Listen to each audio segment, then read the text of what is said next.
Hey folks, Justin Thayer, TeamThayer.com, Team Thayer Sales Science, Team Thayer Official. Here on YouTube, I am in the beautiful South Hills, Southeast Eugene, home of microbrews and rich hippies, I guess. So, let's get right into it. I got another awesome Jedi mind trick of salesmanship for you. And that is going to be something that I call empowering the decision makers. Alright? Empower the decision makers. So, how that works is, first and foremost, you are establishing that the decision makers are confident and competent to make a decision to move forward with a purchase. Right? You are helping them establish, you are placing your confidence and trust in their ability to be competent and confident. And once you have done that, it is hard for a person to be inconclusive in any situation, right? Once you've established that, once you've built them up, once you've put your trust into them as being a strong personality, a strong person that has the capability to be a decision maker. And man, this is so effective. So first and foremost, you're going to want to, when you're negotiating with a person, or before you even negotiate, you want to establish your belief and your confidence in their competence, right? And their confidence. So one of the ways you would do that, it's very simply, is saying, hey, I can tell that you've done your research, you've done your homework. I like that about you. Not a lot of people do. A lot of people are indecisive. It's always great to be around a person or deal with a person who is confident, competent, and decisive. Right? So once that has taken place, you can go into phase 2, which is establishing them as a decision maker for a group, right? I can tell that you are kind of the leader of your family. I can tell that you wear the pants. I can tell that you kind of are the leader of your group. You probably help people out a lot with their purchases, right? Whatever it clicks and hits, right? And then you can go from there. Right? You establish them as a leader of their group. You establish them as being competent in the purchase or product of study, or they've studied the product. You establish that they're confident in their own abilities to make decisions.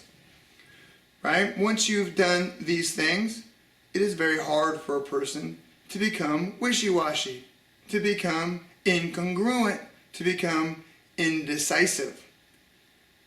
What do you think about the home? Well, I don't know. I have to ask. I need to talk to my, right? They will be embarrassed, right? And if it's done properly, and it takes a little bit of practice, sometimes it's hit and miss, right? When you're practicing, different personalities need to come at it from different angles. Not everybody can sell like I sell, but you can use the same concepts. Right? We all have the same roadmaps, but we all have different driving styles.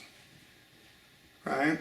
So, a couple things that I would do is I say simple things. It's like, Sally, you wear the pants, don't you?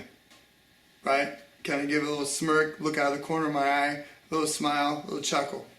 Right? That works for me. Not going to work for say if I was a middle-aged lady, not going to work for a young girl, right? It's not going to work for, probably a lot of people.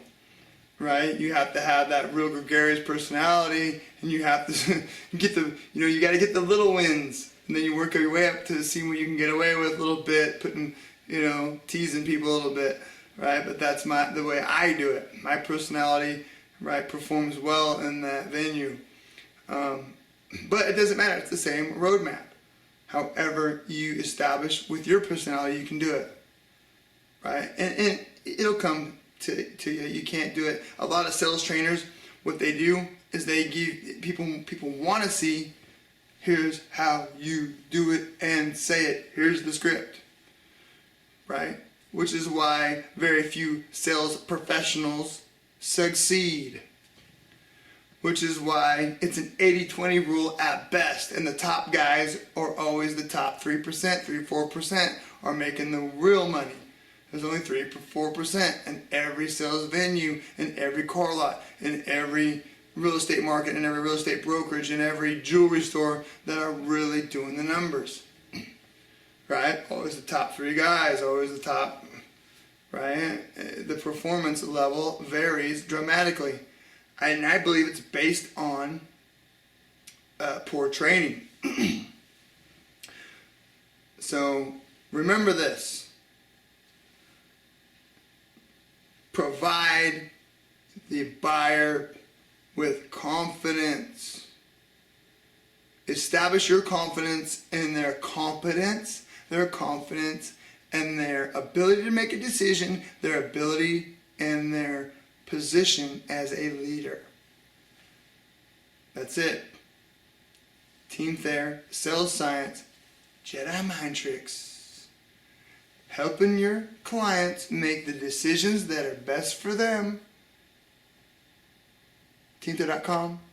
Subscribe to my channel. Let me know if you like this video. Let me know if you don't like it. I'm finally getting some thumbs downs here and there. Hey, I don't mind that at all. Matter of fact, you know what? You're not doing anything until you're getting some negative feedback with the positive, right? You can't always gloss everything over. Thank you guys for the positive. I got a ton of that. There's a few people out there with some being critics, and I appreciate that as well. TeamThayer.com. See you next time. These are not the droids you're looking for. Good thing. Eggs? Look at that. Look at I just have plenty of eggs. Look at day before yesterday. Man, you didn't even know, right? 2 days later, you got eggs and a tie. Day before yesterday, you had no idea this, right? You had no idea that some crazy guy gonna call you just for dinner. Eggs and tires you're gonna have. We should stick you in the middle.